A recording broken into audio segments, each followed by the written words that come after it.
Assalamualaikum warahmatullahi wabarakatuh. Halo teman-teman semua, kembali lagi ke channel Millennial Education. Di konten kita yang kedua ini, kita akan membahas mengenai aplikasi pemetaan, georeferencing, dan digitasi on-screen pada PTM berformat JPG. Sebelum diskusi ini kita mulai, saya akan menjelaskan mengenai apa itu aplikasi pemetaan, georeferencing, dan digitasi on-screen.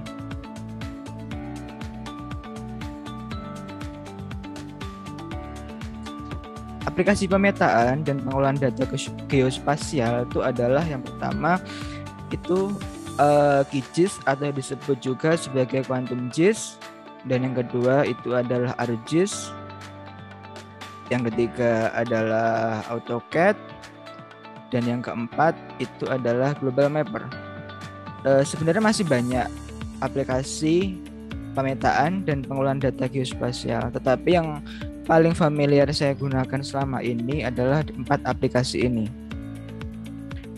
Sekarang saya akan membahas mengenai apa itu georeferencing atau rektifikasi. Georeferencing adalah proses referen geografi dari objek berupa raster atau image yang belum mempunyai acuan sistem koordinat ke dalam sistem koordinat dan proyeksi tertentu. Atau georeferencing itu bisa disebut juga menempatkan titik pada sebuah lokasi yang sudah diketahui koordinatnya. Ada beberapa data raster yang bisa digunakan untuk bahan pembuatan peta, yaitu ada peta Eropa Bumi Indonesia atau disebut sebagai RBI, ada citra satelit, dan juga ada foto udara. Selanjutnya saya akan membahas mengenai apa itu digitasi on-screen. Digitasi secara umum adalah proses konversi data ke dalam format digital. Di dalam sebuah digitasi, di mana objek tertentu seperti jalan, sungai, sawah, rumah, dan objek lainnya yang sebelumnya hanya berformat raster atau berformat gambar, maka akan menjadi objek vektor yang disebut sebagai poligon, garis, dan titik. Proses digitasi itu secara umum dibagi menjadi dua macam, yaitu pertama ada digitasi menggunakan digitizer. Dalam proses digitasi ini memerlukan sebuah meja digitasi atau digitizer. Yang kedua ada digitasi on screen yang akan kita bahas ini. Digitasi on screen adalah merupakan di layar monitor, atau digitasi ini paling sering digunakan karena lebih mudah untuk dikoreksi apabila terjadi kesalahan. Digitasi ini biasanya menggunakan aplikasi yang seperti udah saya jelaskan tadi, seperti aplikasi ArcGIS, Quantum GIS, AutoCAD, dan bisa aplikasi lainnya yang berhubungan dengan pemetaan. Selanjutnya, saya akan berdiskusi dengan teman yang sangat spesial dan istimewa. Ini dia Mbak Haifa Kurnia. Silakan meng-on cam Mbak Haifa. Halo Mas Ibnu, selamat pagi. Ya, halo, selamat pagi Mbak Eva. Gimana kabarnya? Alhamdulillah kabar baik Mas Ibnu. Mas Ibnu gimana? Alhamdulillah sehat juga, kabar baik. Jadi bagaimana Mbak Eva? Dari yang sudah saya jelaskan tadi, apa ada yang perlu ditanyakan? Apa mungkin langsung ke diskusi aja mungkin? Oke, langsung ke diskusi aja kali ya Mas. Oke, baik. Silakan Mbak Eva. Oke, jadi begini Mas Ibnu. Saya sebenarnya ada ketertarikan dengan hal yang sudah Mas Ibnu jelaskan tadi, yaitu tentang penggambaran peta. Nah, Baik. karena kebetulan saya juga hobi menggambar, hobi melukis, ya sedikit-sedikit lah ya Mas. Oh, bimbel Nah, Lugas kayak yang di belakang itu kali ya, yang oh ya, ini background itu ya. beberapa kata saya bisa dilihat. Berarti Nah, boleh yang dong ingin nanti saya dilukiskan berarti ya. mungkin ya bisa-bisa aja sih. Oke, oke. Silakan, silakan. Yang ingin saya tanyakan, selain keempat aplikasi yang sudah Mas Ibnu jelaskan tadi, kira-kira masih ada aplikasi lain nggak ya Mas yang bisa digunakan untuk melakukan penggambaran peta ini? Oke, baik Mbak Eva. Sebenarnya memang masih banyak Mbak Eva aplikasi pemetaan itu. Tidak hanya 4 tadi aja. Cuma memang selama ini setahu saya yang paling familiar digunakan itu empat itu ya. Mungkin bagi saya, mungkin kalau nanti ada teman-teman lain mau ngasih masukan, nanti bisa masukkan di kolom komentar ya nanti. Kalau misalnya mungkin ada aplikasi lain yang mungkin eh bagus juga untuk dilakukan. Tapi kalau saya memang menggunakan aplikasi empat itu seperti ArcGIS, QuantumGIS, AutoCAD, dan Global Mapper. Setahu saya sih ada juga Mbak Eva aplikasi di dunia pertambangan itu seperti aplikasi Surpak ya. Itu memang digunakan untuk dunia pertambangan. Karena memang saya belum pernah masuk ke dunia pertambangan, jadi saya belum pernah memakai. Saya hanya memakai ketika waktu kuliah saja, Mbak Eva. Oke, oke siap Mas Ibnu. Nah, Iya, gini terus terang nih, saya belum pernah belajar tentang aplikasi itu. oke. Sebenarnya perbedaan dari keempat aplikasi itu apa ya, Mas? Mungkin dari penggunaannya atau apanya gitu ya. Karena kebetulan saya punya beberapa peta nih, Mas. Ada peta RBI, peta foto, terus Iya. ada dari internet juga yang berformat JPG gitu. Bisa nggak ya peta-peta ini itu dibuat digital gitu, yang sesuai dengan lokasi dan kondisi sebenarnya di lapangan? Lalu step yang harus saya lakukan tuh seperti apa? Oh ya, baik Mbak Eva. Pertanyaan yang bagus. Sebenarnya kalau untuk perbedaan itu ya pasti setiap aplikasi ada perbedaan Mbak Eva ya. Cuma setahu saya aplikasi ArcGIS dan QuantumGIS itu hampir sama. Karena memang awalnya itu saya belajar itu menggunakan ArcGIS. Nah, ketika jarak berapa bulan ya dulu saya dikenalkan juga aplikasi Quantum Gis dan fungsinya sama. Cuma mungkin ya mungkin ada sedikit lah perbedaan, tetapi itu nggak banyak. Kalau untuk penggunaannya ArcGIS dan Quantum Gis itu dia sama. Yang berbeda itu sebenarnya AutoCAD itu karena biasanya AutoCAD itu lebih sering digunakan untuk kayak misalnya pengukuran bidang tanah ya, bukan pengukuran bidang tanah kan melakukan sketsa di lapangan ya. Jadi rata-rata para juru ukur atau petugas ukur itu dia lebih sering familiar menggunakan AutoCAD. Mungkin karena mungkin kalau AutoCAD itu bisa mungkin lebih sering dipakai kali ya di dalam dunia pengukuran langsung gitu Mbak Eva. Karena saya pun dulu ketika melakukan pengukuran langsung itu kalau kayak seperti pengukuran bidang tanah itu saya menggunakan AutoCAD.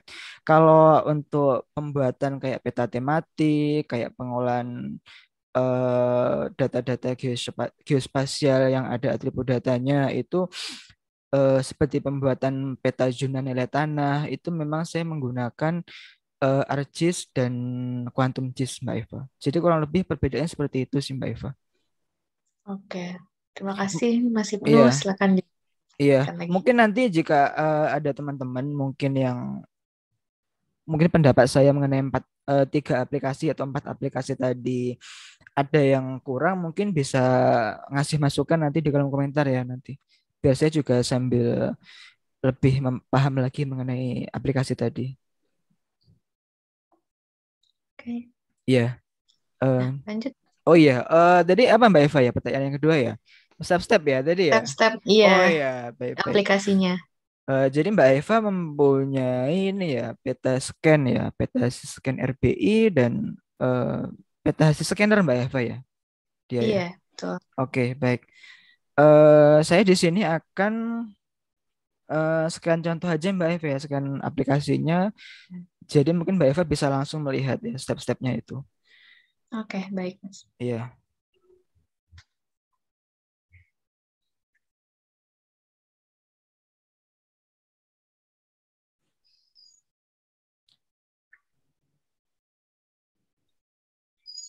sebentar ya loading. Iya, aman. Baik Mbak Eva, ini saya akan melakukan sekarang prakteknya itu menggunakan aplikasi Arcis ya. Jadi mungkin Mbak Eva nanti bisa sambil melihat step-stepnya itu bagaimana. Saya izin men-share screen aplikasi Arcisnya ya. Iya, silakan Mas Ibnu. Jadi ini Mbak Eva, ini sudah tampil kan ya aplikasi Arcisnya ya? Iya, sudah Sudah. Ya, iya. Jadi ini merupakan tampilan awal aplikasi ArcGIS ya. Ini merupakan lembar kerja ArcGIS itu. Nah, di sini seperti biasa ada file, ada edit, view, bookmark, customize Windows dan help, dan ada aplikasi-aplikasi tool lainnya yang digunakan dalam pembuatan peta atau pengelolaan data geospasial. Selanjutnya saya akan mungkin melakukan georeferencing ya Mbak Eva ya dengan Oke. data berformat raster atau JPG. Nah, saya langsung saja menggunakan add data. Nah, di sini saya akan menggunakan peta administrasi daerah istimewa Yogyakarta ya Mbak Eva ya. Izin JPG. bertanya ya Mas Ibnu. Iya, silakan Mbak Eva. Saya jawab nanti. Sebenarnya ini di luar dari topik sedikit ya. Oh iya, gimana? Kira-kira kenapa alasan Mas Ibnu memilih peta administrasi Jogja ini sebagai contoh gitu ya? Kan masih banyak gitu kota-kota lain yang ada di Indonesia ini gitu. Kenapa harus Jogja? Kenapa nggak Payakumbuh gitu mungkin? Oke, baik Mbak Eva. Kenapa saya memilih Jogja? Itu karena Mbak Eva kan kebetulan orang Payakumbuh ya gitu kan. Jadi nggak mungkin lah saya yang pastinya kan Mbak Eva udah tahu kan di Payakumbuh itu wilayahnya seperti apa, batasnya apa, petanya udah familiar lah Mbak Eva kan. Masa saya mengasih contoh yang Mbak Eva familiar gitu kan. Nah, itu kenapa saya mengambil peta administrasi DIY kan. Nah, barangkali nanti siapa tahu kan nanti beberapa bulan depan atau tahun ke depan barangkali Mbak Eva nanti tinggal di Jogja kan nggak ngerti juga kan nanti. Jadi sebelum Waduh. Mbak Eva sebelum Mbak Eva nanti tinggal di Jogja kan paling nggak mengetahui kan Jogja itu seperti apa sih wilayahnya gitu. Ada berapa kap kota gitu kan. Dan kalau Mbak Eva tahu di Jogja itu banyak itu tempat-tempat yang bagus kan. Di situ ada sebuah tempat wisata dan lain-lain gitu. Jadi nanti ketika di Jogja Mbak Eva udah nggak bingung lagi lah hanya di sana gitu. Oke, kita nggak pernah tahu kan ya Mas? Iya, kita nggak pernah tahu kan. Barangkali nanti Mbak Eva mungkin eh untuk kedepannya tinggal di Jogja kan nanti. Oke, skip lanjut. Oke, ya. Saya langsung ya. Saya langsung peta administrasi Yogyakarta. Baik Mbak Eva, ini merupakan data raster yang saya add tadi. Di sini muncul warning yaitu unknown spatial reference. Ini menandakan bahwa peta dalam berformat raster ini dia belum mempunyai sistem koordinat dan memang belum maksudnya belum sesuai dengan lokasi yang sebenarnya gitu Mbak Eva. Jadi kalau muncul seperti ini kita harus melakukan georeferencing atau rektifikasi. Saya langsung oke ya Mbak Eva ya. Oke. Nah, ini Mbak Eva. Di bawah pojok kanan ini kan udah tertera juga nih unknown units. Nah, sedang di sini kalau kita melihat hasil foto hasil scan ini, di sini ada koordinat. Nah, ada Oke. koordinat 400 eh misalnya di sini nih ada koordinat 400.000 dan 9.160.000 ya. Kalau saya lihat koordinat ini, dia ini menggunakan koordinat UTM atau bisa disebut sebagai Universal Transfer Mercator, Mbak Eva. Nah, sebelum Oke. kita melakukan rektifikasi atau georeferencing, kita harus mengatur eh, sistem koordinatnya dulu, Mbak Eva. Karena ini termasuk wilayah DIY. Jadi DIY itu kalau di dalam sistem pembagian zona UTM, DIY itu masuk ke zona 49S Mbak Eva. Jadi Hmm. saya harus Izin bertanya memasukkan sebentar. ya, gimana Mbak Eva? Silakan. Oh iya. Nggak apa-apa kan ya Mas Gak sekalian. apa-apa, gak apa-apa. Bebas. Oke. Oh ya. Tadi kan Mas Ibnu menyebutkan kalau Jogja itu masuk ke zona 49S ya. Ya, Dan betul. itu dasarnya dari mana ya Mas? Dan kalau misalkan nih saya pengen tahu Mm-mm. juga Payakumbuh itu masuk ke zona Mm-mm. berapa dan saya harus lihat di mana ya gitu. Oke, baik Mbak Eva. Ini pertanyaan yang bagus juga karena memang sebelum kita melakukan rektifikasi atau georeferencing, kita juga harus mengetahui terkait zona tersebut karena di dalam rektifikasi kita harus melakukan pembagian zonanya juga, harus mengatur. Baik Mbak Eva, saya akan menampilkan nih pembagian zona UTM. Saya Silakan. stop share dulu ya, pindah share dulu. Ya.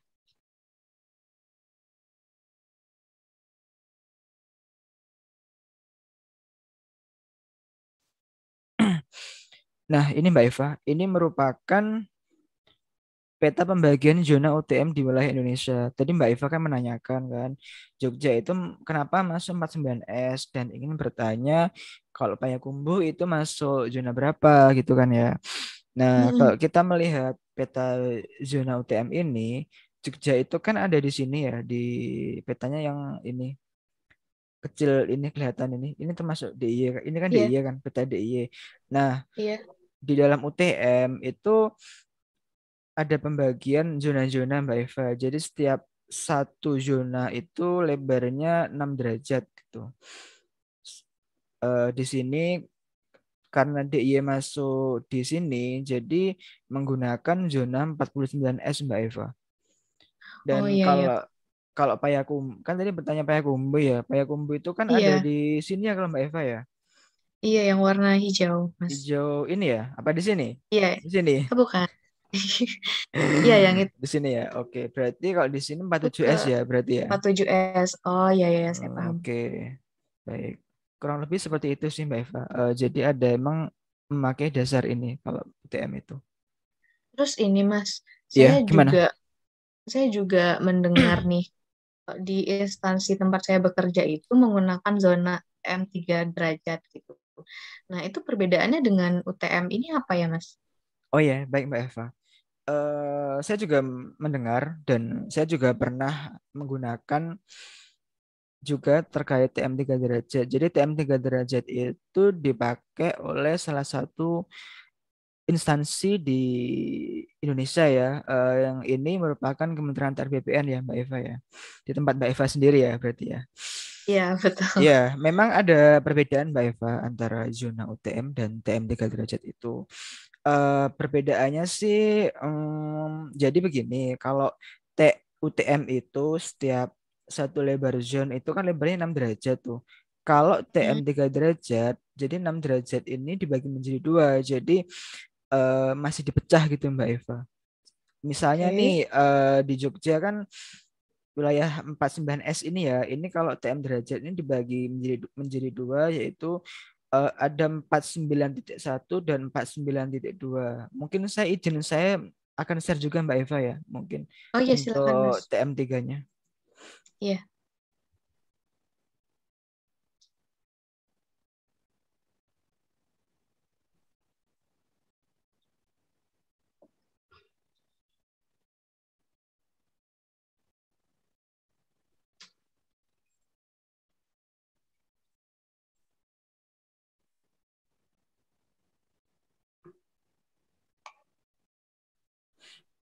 Nah, ini Mbak Eva, ini merupakan pembagian zona TM3 derajat.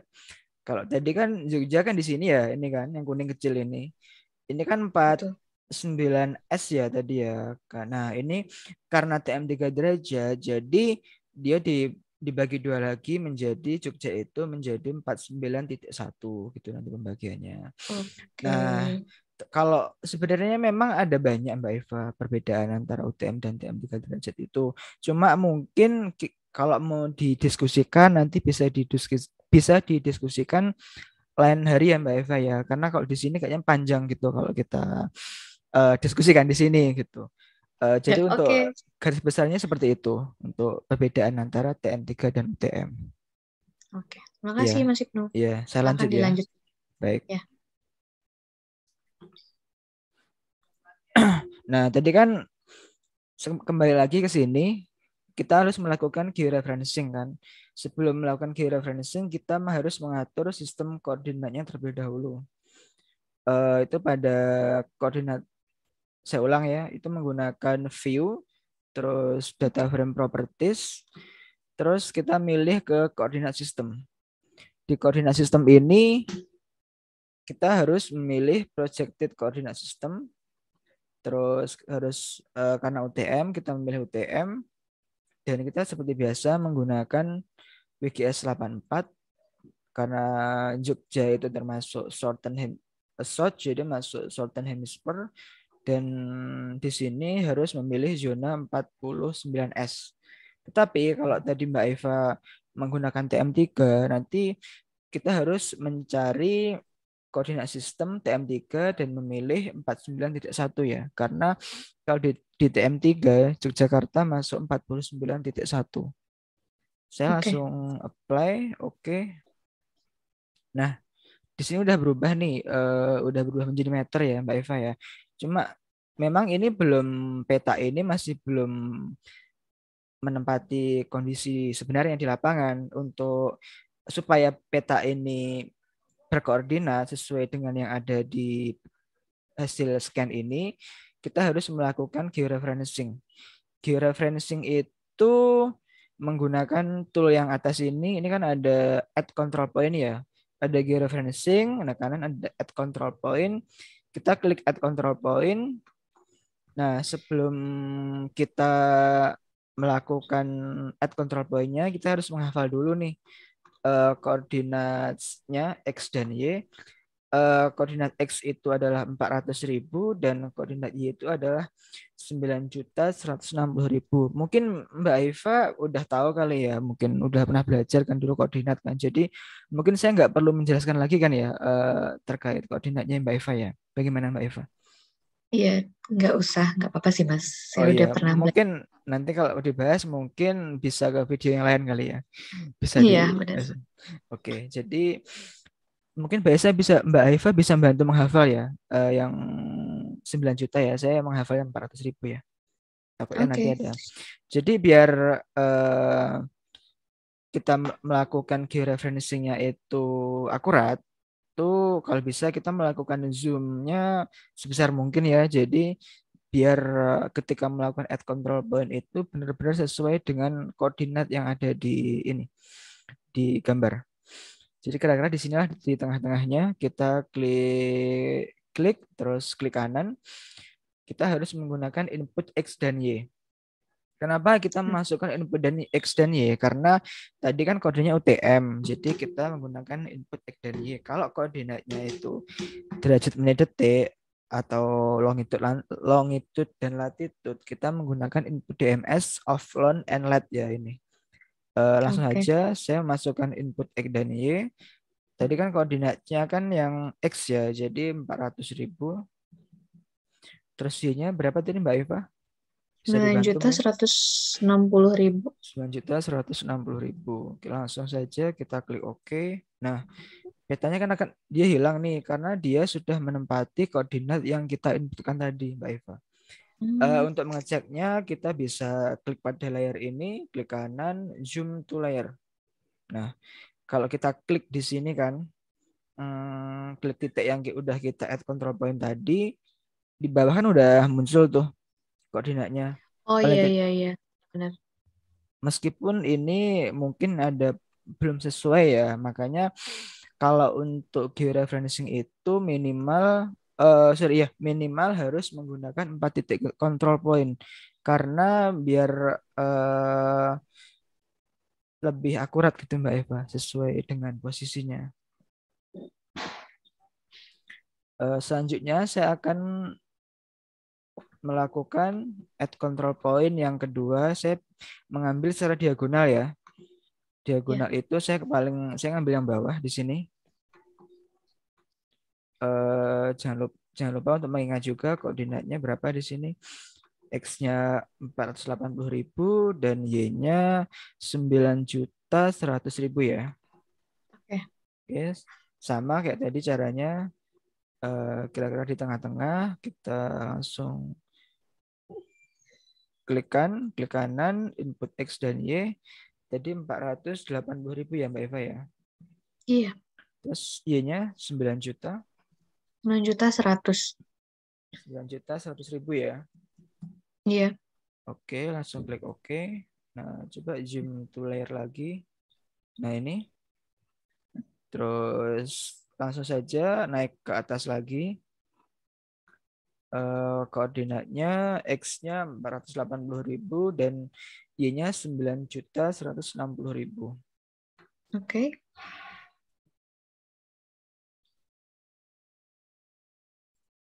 480.000 ya. Iya, 160. 9.160.000.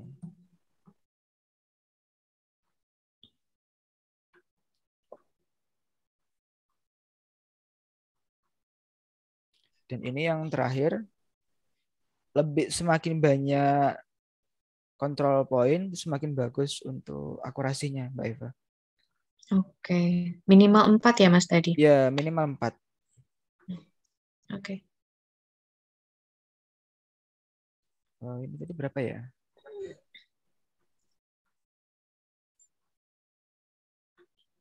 400.000 dan 9.100.000.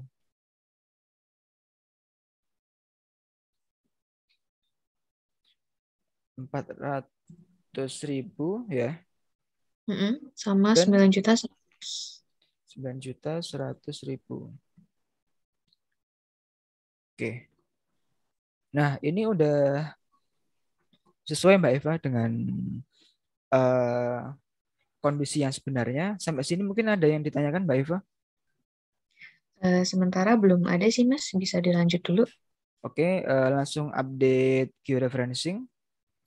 Mm-mm. Nah, selanjutnya kita juga bisa harus tahu Mbak Eva, sebenarnya benar nggak sih yang udah kita lakukan tadi at control point itu apakah sudah sesuai dengan kondisi yang sebenarnya? Kita bisa menggunakan ini viewing table. Jadi viewing Oke. table ini di sini ada RMS error ya di sini ya. Total RMS error. Jadi kita tahu nih di sini kesalahannya itu berapa sih gitu kan. Oke. Memang sih kalau untuk sebaiknya karena ini kan cuma latihan ya. Sebenarnya kalau untuk RMS error itu yang bagus itu di antara 0 sampai 1 kalau bagi saya ya. Karena ini cuman kita untuk latihan, ini 11 nggak bisa. Ini berarti kalau 11 itu berarti ya Udah ketika jauh kita banget. melakukan iya udah jauh banget. Ketika kita melakukan add control point tadi mungkin kita klik titiknya itu belum sesuai, Mbak Eva. Mungkin harusnya Izin. harus ke iya gimana Mbak Eva? Kalau misalkan udah begini, kan udah lebih dari satu ya, Mas. Itu sebaiknya gimana? Apa harus diulangi lagi dari awal? Iya betul Mbak Eva. Kalau saran saya biar memang hasilnya itu bagus dan menghasilkan peta yang akurat, itu memang harus diulang lagi sampai benar-benar menghasilkan total RMS itu 0 sampai 1.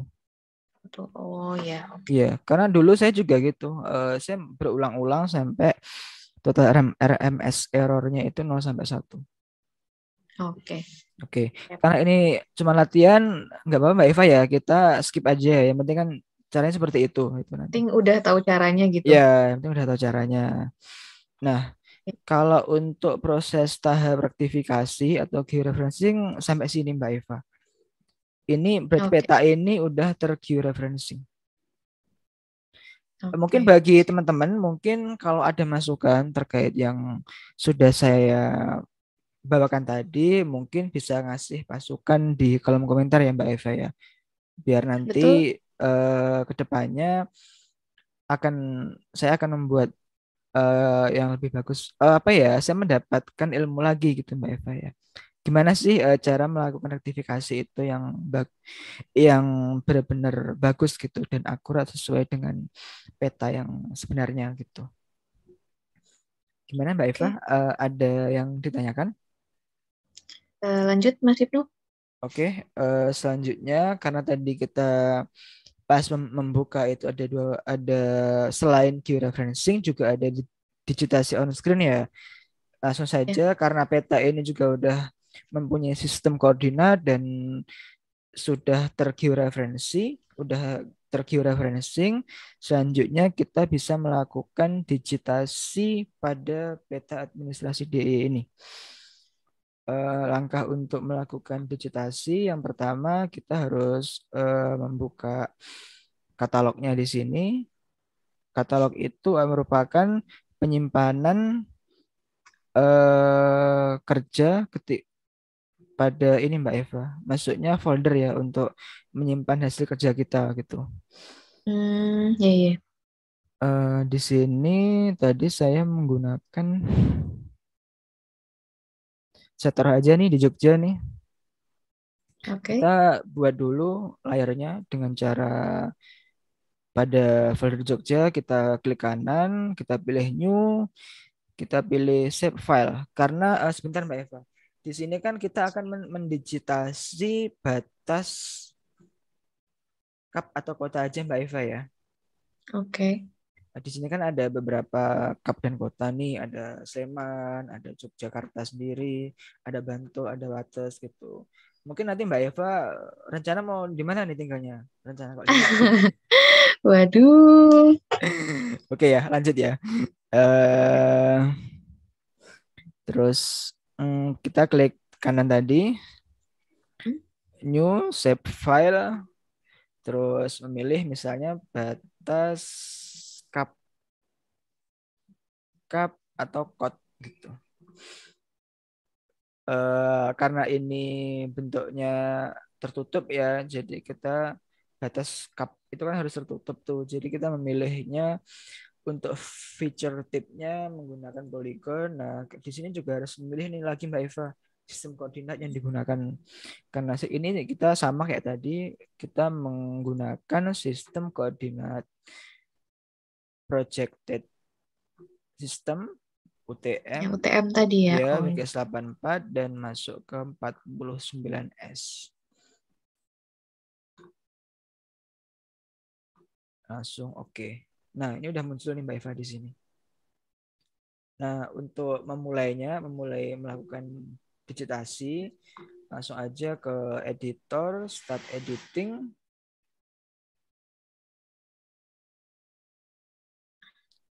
Eh, Nah, izin Mas Ibnu. iya, siap. Gimana? Suara Mas Ibnu agak kecil ya Oh, sekarang. kecil ya? Oke. Sekarang gimana sekarang? Oh iya, kaget saya. Iya. Oh ya, oke. Udah. Sorry, sorry. Mungkin mic-nya bergeser ya. Iya. Iya, tadi sampai ini Mbak Eva. Sebelum langkah untuk melakukan, saya ulang aja ya, stop editing dulu ya. Untuk melakukan digitasi, kita kan ini layarnya udah terbentuk nih, batas kap atau Mm-mm. kota ya di sebelah kiri kan nih. Selanjutnya kita melakukan editor, start editing. Terus di kanan ini ada grid feature, kita milih polygon. Polygon kita langsung mendigitasi dulu kan. Saya mulai dengan batas administrasi Kabupaten Sleman ya di sini. Sebenarnya kalau untuk digitasi harus teliti juga Mbak Eva ya. Mungkin harus di zoom sampai beberapa kali ya biar kita itu melakukan mendigitasi ada di tengah-tengah batasnya ini. Karena ini cuman Oke. cuman contoh ya, jadi nggak apa-apa ya kita agak cepat aja kalau nggak pas. Yang penting caranya harus seperti itulah. Kalau Ya, yang penting mendigitasi tahu harus cara. ya yang kalau mendigitasi supaya menghasilkan peta yang akurat harus berada di tengah-tengah batas administrasinya. Saya mendigitasi dulu Mbak Eva ya. Iya, silakan.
Maaf ya, mungkin ini agak kurang pas Mbak Eva ya. Jadi nanti teman-teman kalau mencitasi harus pas ya di tengah gitu. Jangan, Ya, nggak apa-apa. Cuman latihan, Mas. iya.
Tahu nggak ini Mbak Eva wilayah mana kalau ini? Nggak tahu. Ini Wates itu Westbrook ya, Sprok itu apa, Mas? Ponorogo. Milenial sekali bahasanya ya. Sesuai dengan nama Nama YouTube-nya channel. kan.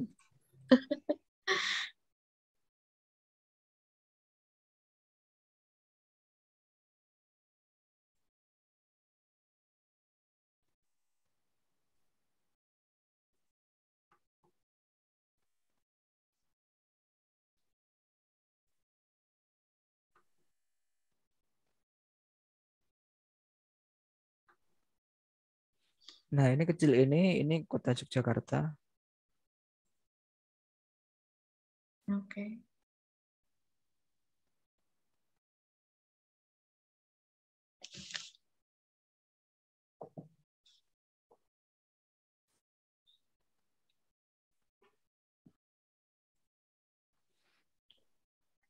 Oke Mbak Eva, ini sudah tergambarkan semua. Mm-mm. Terus ini merupakan vektor ya sebutannya. Karena tadi kan seperti yang saya jelaskan, eh, digitasi itu merubah data raster atau image menjadi data vektor yang bisa berbentuk poligon, titik kayak gitu Mbak Eva, ataupun garis. Eh, izin bertanya, Mas Ibnu. Iya, siap. Jadi kalau petanya ini udah terbentuk dalam vektor seperti ini, berarti Ya. kita udah bisa mengetahui luas dari masing-masing kota atau kabupaten ya, Mas? Atau Oh, gimana? iya, sangat bisa Mbak Eva. Karena sudah terbentuk vektornya ya. Mm-mm. Jadi kita bisa menghitung atau mencari nilai luasnya di situ. Ini saya rubah dulu outline-nya biar ya, ini saya matikan ya layar rasternya karena vektornya udah terbentuk. Saya matikan JPG-nya. Nah, seperti ini. Oke. Sebelum kita masuk ke luas tadi Mbak Eva ya. Jadi Mm-mm. ini kan ada saya membuka nih data atribut ya. Dengan cara menggunakan klik kanan layar yang saya bikin tadi itu, terus open atribut tabel. Nah,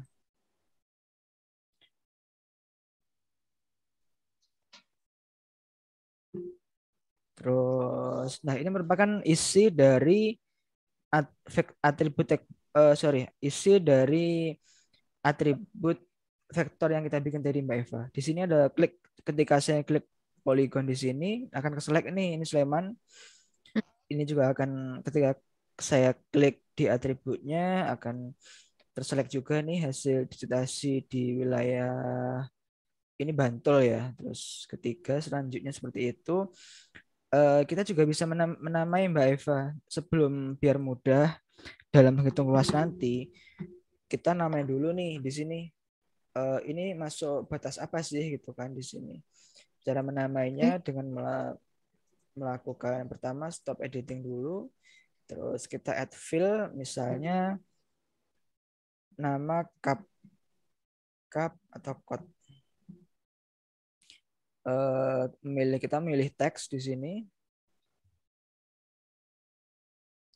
Di space name nggak bisa. Jadi biasanya kalau muncul kayak gini nama Mbak Eva ya. Namanya itu mungkin kepanjangan mungkin. Oke. Kita sebut aja di sini ganti aja cup atau code. Terus klik OK. Nah, langsung dinamain aja yang ini tadi kan masuk Sleman ya di sini. Sebelum memasukkan kita harus start editing dulu. Klik 2 kali, tulis Sleman. Yang kedua ini adalah Bantul. Ini udah hafal saya, Mas. Oh iya, nanti pasti hafal kalau udah di sana berarti. Wonosari. Terus Wonosari itu udah hafal. Udah lah. Wonosari. Terus selanjutnya ini Westbrook atau Kulon Progo. Terus yang ini merupakan kota Yogyakarta. Oke. Oke. Untuk memastikannya kita bisa cek ya ini. Sesuai kan ya? Langsung jangan lupa untuk editor save edit ya biar kesimpan, biar nggak lari dia harus disimpan dulu. Biar nggak lari dari apa nih Mas? Lari dari apa ya? Lari dari kenyataan mungkin ya. Lanjut. Lanjut. Selanjutnya, jadi Mbak Eva menanyakan luas ya tadi ya. Menanyakan luas, pilih kita melakukan add fill lagi ya. Sebelum kita melakukan add fill, jangan lupa kita untuk karena ini kan add fill-nya kan off nih Mbak Eva ya, belum nyala kan. Oh iya. Ini berarti kita harus melakukan stop editing dulu. Ketika udah stop editing, kita add fill kembali dengan menuliskan luas. Luas itu berarti harus menggunakan double ya di sini. Ada precision dan scale. Kita klik OK. Nah, di sini udah muncul luas nih di sini. Nah, untuk menghitung nilai luasnya, kita bisa langsung klik kanan, calculate geometry. Nah, di sini ada area, ada perimeter, ada x coordinate of centroid atau y coordinate of centroid. Dan karena tadi menggunakan zona 49S ya, di sini juga muncul sendiri otomatis. Dan unitnya kita bisa mengatur, kita memilih luas dengan satuannya gitu. Satuannya apa? Apakah menggunakan area, hektar, kilometer, atau mungkin meter? Mbak Eva mau request apa di sini? Kilometer aja Mas. Oke, jadi kita milih square kilometer. Terus klik OK. Nah, ini merupakan luas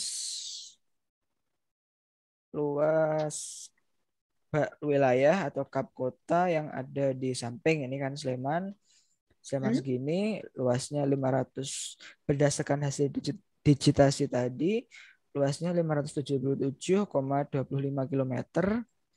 Terus Bantul sekian, 821, sekian dan seterusnya. Sampai sini ada yang ditanyakan Mbak Eva? Oke, mungkin ini terakhir ya Mas. Ya, saya mau nanya lagi. gimana?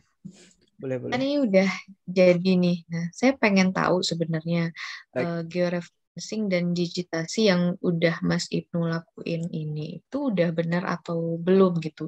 Itu gimana ya cara membuktikannya? Oke, baik Mbak Eva. Pertanyaan yang bagus juga ini.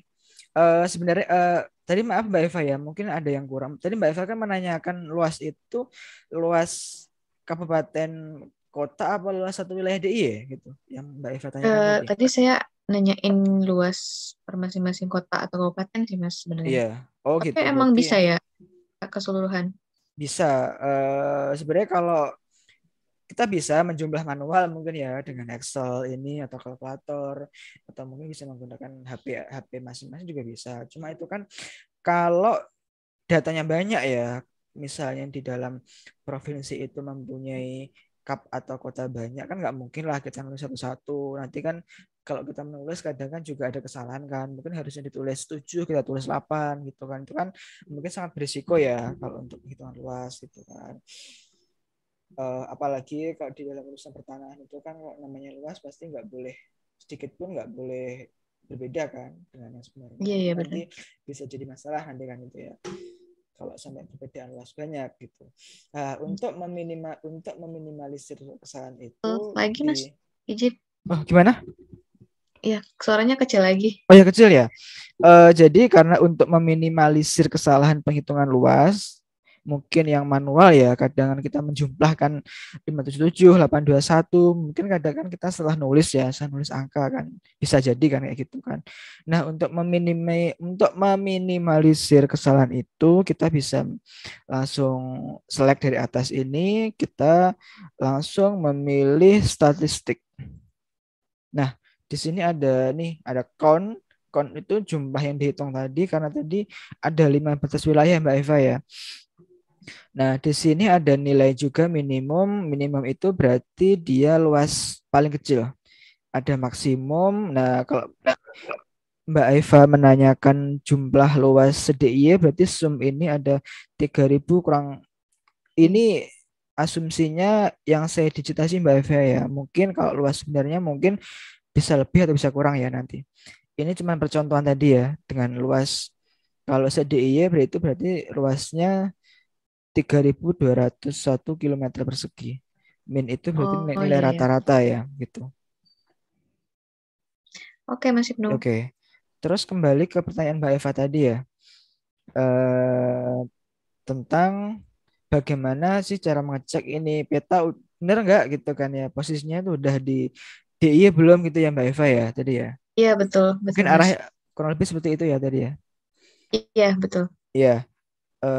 Untuk mengetahui apakah peta ini sudah sesuai dengan kondisi yang sebenarnya posisi letaknya benar nggak sih peta ini di DIY gitu. Nah memang di ArcGIS itu disediakan juga base map ya, at base map. Jadi base map itu di sini ada bermacam-macam base mapnya. Itu ada imagery with label, ada street gitu. Biasanya saya menggunakan imagery with label. Saya Oke. langsung menggunakan add, tapi ini online ya Mbak Eva ya, dan harus connect dengan internet. Oh iya iya iya. Hmm. Ini Ini masih semacam proses. semacam Google Maps gitu ya Mas? Iya, Berarti. betul. Semacam Google Map, citra satelit gitu Mbak Eva. Oke. Nah, ini dia. Ini sudah muncul kan? Sudah. Iya, karena ini masih loading. Nah, ini kalau saya lihat di sini, dia yang udah kita digitasi wilayah tadi sudah sesuai dengan kondisi yang sebenarnya dan dia sudah eh, masuk di wilayah daerah istimewa Yogyakarta. Oke. Sebenarnya bisa aja Mbak Eva, eh, terkadang setiap provinsi kap atau kota itu mereka juga mempunyai data citra satelit ya atau mungkin data dalam bentuk shape file lainnya. Mungkin eh, selain mengecek dari Adbase Map secara online, kita bisa meminta file SHP masing-masing provinsi kap atau kota atau mungkin mereka juga punya data citra satelit sendiri. Yang saya dengar itu kadang ada juga itu dia mungkin menyediakan ya beli citra satelit sendiri gitu mereka itu masing-masing. Biasanya ada kayaknya yang saya dengar itu setiap provinsi itu dia mempunyai data peta sendiri gitu Mbak Eva. Mungkin sampai Oke. sini ada yang perlu ditanyakan lagi Mbak Eva. Eh Oke, sementara sudah sangat jelas sih Mas. Jadi ya, sudah cukup dari saya. ya. Jadi kesimpulannya Mbak Eva ya, tadi kan ada materi, kita membahas dua materi ya, ada materi georeferencing dan ada digitasi on screen yang hasil akhirnya seperti ini Mbak Eva. Oke. Oke. Terima Mung- kasih banyak Mas Ibnu. Ya, sama-sama Mbak Eva. Mungkin itu teman-teman ya, nanti kalau mungkin teman-teman barangkali ada masukan terkait yang udah kita diskusikan tadi, mungkin ada saya mungkin salah salah berucap atau mungkin salah dalam mengartikannya atau step-stepnya, mungkin bisa ngasih masukan di kolom komentar Mbak Eva ya. Ya, betul. Ya, dan sebelum selesai, biar channel ini semakin berkembang dan kita makin semangat ya buat channel lagi. Alangkah baiknya mungkin teman-teman bisa bantu apa Mbak Eva ya?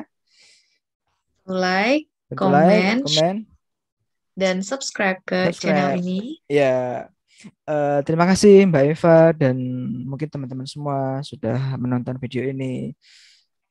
Ya, Ya, ya, terima kasih. Assalamualaikum warahmatullahi wabarakatuh. Waalaikumsalam warahmatullahi wabarakatuh. Ya, izin live Mbak Eva ya. Ya, izin live juga Mas Ibnu. Ya, assalamualaikum. Waalaikumsalam.